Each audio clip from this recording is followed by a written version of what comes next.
Shalom à tous. Mon ami Rav Moshe Chaim Seba m'a demandé de porter un témoignage à la mémoire de Morenu Verabenu, à Gaon Hatzadik Ha'amiti, Rav Saadia Benayon Zecher Tzadik Vekadosh Livracha. Je voudrais vous parler de Rav Saadia Alav Shalom comme un jeune homme qui a 13 ans. Effectivement, j'ai connu Rav Saadia en 1983. J'avais alors 13 ans, j'étais un jeune adolescent, je venais d'arriver à la Yeshiva Ktana. Les souvenirs de Morenu Verabenu Alav Shalom à cet âge-là m'ont marqué. Lorsqu'on connaît Rav Saadia et qu'on a déjà 30, 40, 50, 60 ans, alors c'est une chose. Mais lorsqu'on est un jeune adolescent qui vient d'arriver à la Yeshiva Ktana et que Rav Saadia lui-même était encore assez jeune, alors les faits, les comportements de Rav Saadia étaient d'autant plus marquants comme un fer rouge. Effectivement, on a beaucoup parlé de sa anava, de sa modestie. Je vais vous expliquer qu'est-ce que c'est que la anava de Rav Saadia. Être modeste, c'est quelque chose. C'est déjà une très grande mida, bien évidemment. Mais être modeste face à un lion qui était lui-même Rav Saadia, et en face de lui se tenait un jeune avrer de 10 ans son cadet, qui était notre rosh yeshiva, Mori Verabi à Gaon Hatzadik, Rav Chaim Tzvi à Cohen Rosenberg. Zecher Tzadik Vekadosh Livracha. Je me rappelle les discussions, les divergences d'opinion de la gestion de la yeshiva qu'il y avait entre Rav Saadia et Rav Rosenberg. Et à la fin, Rav Saadia disait à Rav Rosenberg, c'est toi le rosh yeshiva, c'est toi qui décides. Ça, c'est de la anava, de savoir se plier à ce que dit le rosh yeshiva, bien qu'il ait été plus jeune, bien qu'il était plus frais, et bien qu'il n'était pas français. Rav Saadia savait dire à Rav Rosenberg, c'est toi le rosh yeshiva, au final, c'est toi qui décides. On a parlé également que Rav Saadia, c'était du feu. Vous savez, le feu, je pense qu'on a oublié de dire, en tout cas, c'est ce qui m'a marqué. Le feu qu'était Rav Saadia, c'est pas seulement un feu, parce que c'est vrai, Rav Saadia, il avait une très grande itlaavout, il vivait les choses très fortement de l'intérieur, et il savait également les retransmettre à l'extérieur. Mais ce feu de Rav Saadia, c'était un feu qui savait également nous emballer. Parce que des fois, il y a des gens qui sont très beitlaavout dans le limout, qui sont beitlaavout dans la tfila, et dans Kiyum, Torah et Mitzvot, mais ils n'arrivent pas à enflammer les autres. On n'avait pas toujours envie d'étudier la Torah. On n'avait pas toujours envie de se lever à la tfila. On n'avait pas toujours envie d'être un bon Bachur Yeshiva. Et bien lorsqu'on voyait le feu de Rav Saadia, alors sans même réfléchir, par un certain magnétisme magique, on était aspiré et on était tout aussi enflammé que Rav Saadia Alav Shalom. Un point qui m'a beaucoup marqué, énormément. C'est le premier point d'ailleurs qui m'a marqué, qui m'a, je dirais peut-être même choqué de Rav Saadia. Tous les matins, la tfila, la yeshiva Ktana, c'était à 7 heures.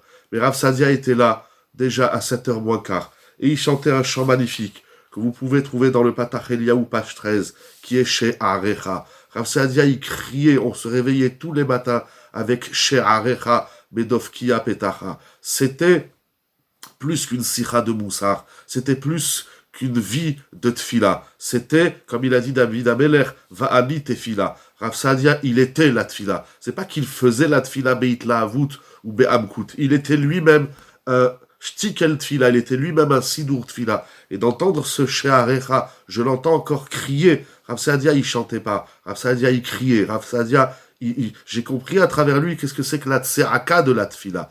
Il criait, il vivait, il était Ve'ani tefila, il était un shtikel tefila.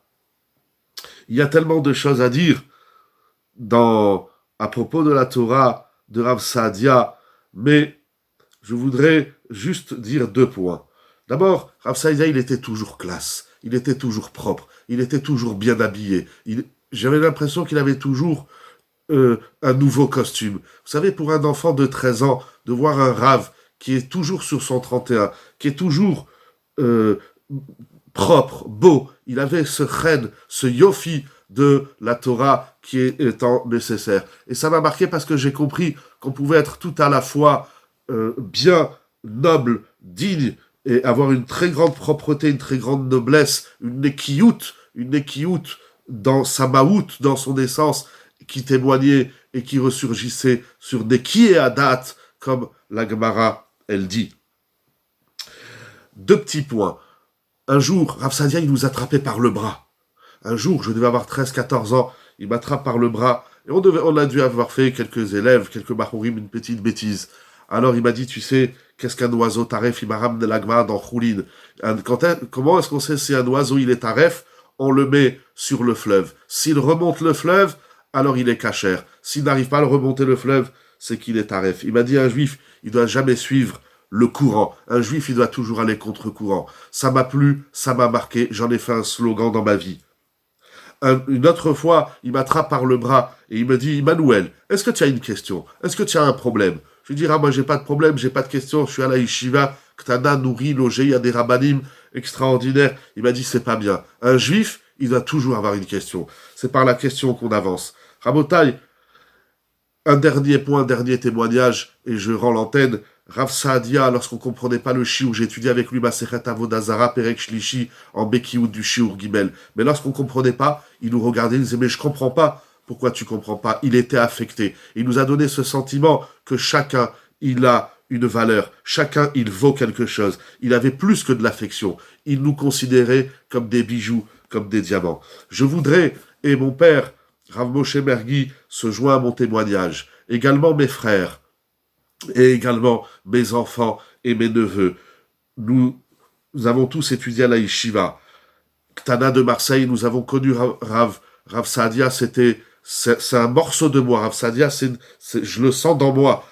Eh bien, je voudrais pour terminer m'adresser à mon ami Rabbi Eliaou, parce que Rabbi Eliaou, c'est pas comme mon frère. Rabbi Eliaou, il est mon frère. Rabbi Eliaou Benayon, tu es mon frère. Parce qu'ensemble, on a étudié à Marseille. Ensemble, on a étudié à Getzed. Tu es venu à Machatuna et je t'ai envoyé mes 3 fils, Malkiel, Elisha et Touvia, et tu t'es occupé d'eux avec une très grande Messirut Nefesh. Je m'engage, Binéder, à continuer à t'aider pour la Yeshiva Ktana, de quelque façon soit-elle. J'ai de la Hakaratata vis-à-vis de moi-même, vis-à-vis de mes fils, mais j'ai également confiance en toi, Rabbi Eliaou.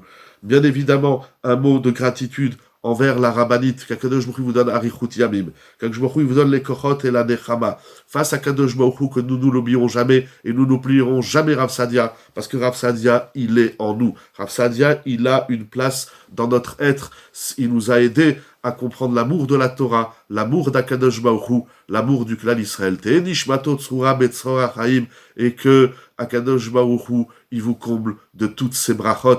Rabbi Eliaou, tu es un frère, Ishlereu Yomar Chazak, montre-nous l'œuvre